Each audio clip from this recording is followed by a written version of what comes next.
बंधू खरातच्या जो सध्या प्रकरण सुरू आहे त्यामध्ये आज एक व्हिडिओ व्हायरल होतोय ज्यामध्ये तुम्ही त्यांच्या पाया पडताय. काय आहे का भोंदू बाबाचा आम्ही निषेधच करतो. त्यांचं समर्थन कधीच करू शकत नाही. आणि कार्यकर्त्यांना आम्हाला मंदिरात नेलं. महादेवाचं मंदिर होतं. महादेवाच्या मंदिरात ते भोंदू बाबा तिथं होते. त्यांनी माझा सत्कार केला, फेटा बांधला आणि काय म्हणतात त्याला, आता एक कोणताही वरिष्ठ माणूस आमच्या वयापेक्षा जास्त आहे तर ते आपली संस्कृती आहे, आपण पाया पडतोय. ते झुकून आपण असं फक्त त्याला एक काय म्हणते मान सन्मान म्हणून. तर ते 4 एक वर्षाच्या अगोदरची गोष्ट आहे. मी आता ते पाहतो 2 वर्ष नाही, 4 वर्ष अगोदरची गोष्ट आहे. त्या कार्यकर्त्यांना अग्रस्त नेला आणि समाजाचं मन राखावं लागतं कधी कधी. आम्हाला माहित असतं का हा बाबा कामाचा नाही, हे सगळं धुताण आहे, पण समाज मन नाराज झाला नाही पाहिजे म्हणून एक आम्हाला जपावं लागतं. वास्तविक ते कठोरपणा आपण घेतला पाहिजे. त्यानंतर नक्की आम्ही ते घेत राहू. त्याचा आम्ही निषेधच करतो. मला एक प्रश्न विचारायचा आहे मीडियावाले, म्हणजे तुम्ही किती मीडियावाले भारी लोक आहे. बदमाश म्हणणार नाही, कारण मग तुम्ही आधी उलट्या बातम्या टाका. तर तुम्ही फडणवीस साहेब तिथे गेले, त्यांना विचारलं का तुम्ही?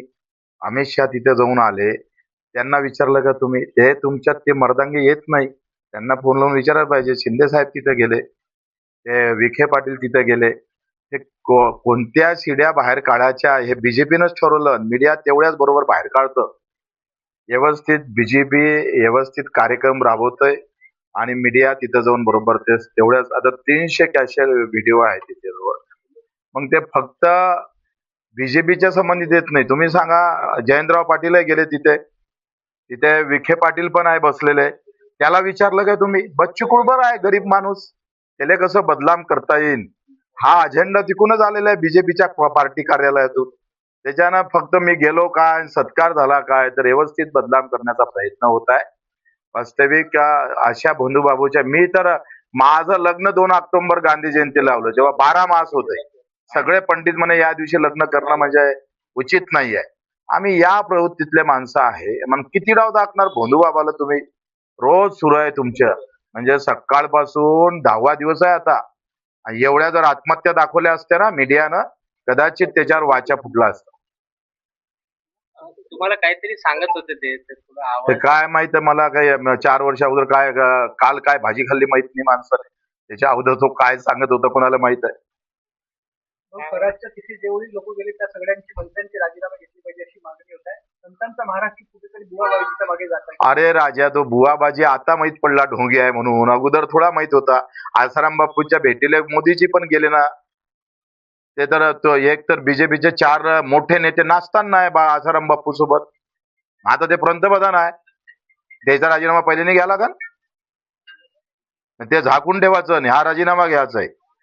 हा त्याच्यात प्रत्यक्ष सहभागी असत. कोणासोबत कोणाचा फोटो निघतं, कोणी जातं दर्शनाला, म्हणून त्याला तुम्ही आरोपीच्या पिंजऱ्यात टाकत, चुकीचं आहे ना ते.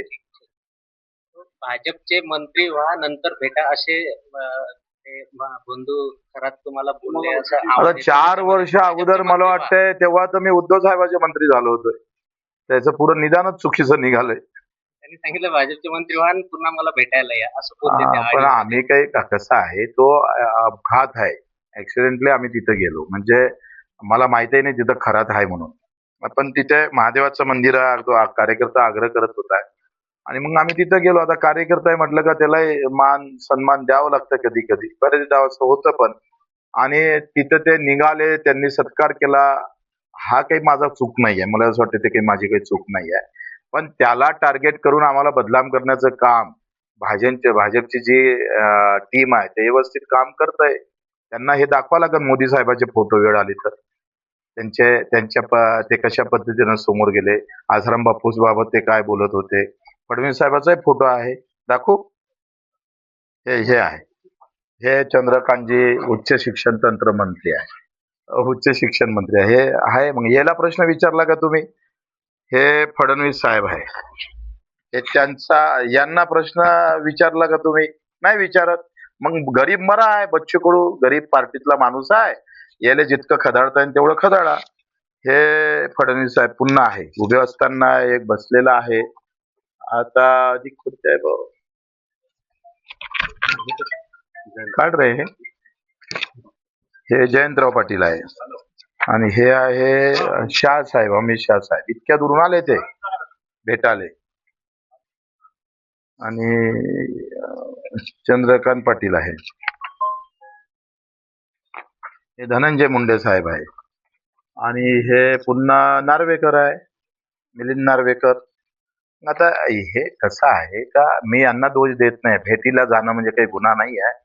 आता लोकांच्या मनामध्ये काही गोष्टी असतात आणि बऱ्याच गोष्टी आपल्याला न पटत करताना एखादी गोष्ट हो म्हणावं लागतं, नाही तर विरोध घ्यावा लागतो.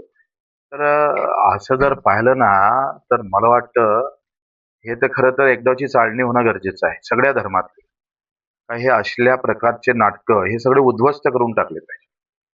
ही जी भोंदूगिरी आहे, जे जे मठ बांधले गेले मोठे मोठे, जिथे काही भोंदूगिरी चालतं ते सगळे नष्ट केले पाहिजे. एक कार्यक्रम हाती घेतला पाहिजे कुठल्याही धर्मातलं असू दे.